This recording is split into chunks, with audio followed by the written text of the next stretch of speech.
You ask Tiger to solve. This deals with linear equations with one unknown.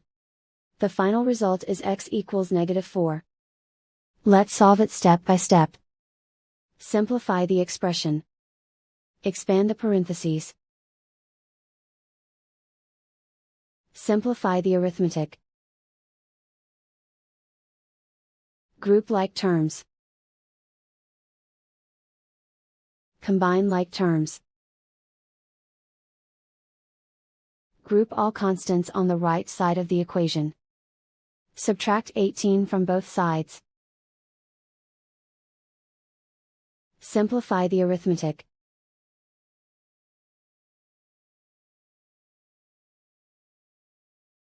Isolate the x.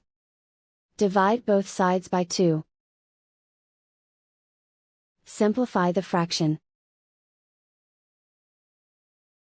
Find the greatest common factor of the numerator and denominator. Factor out and cancel the greatest common factor.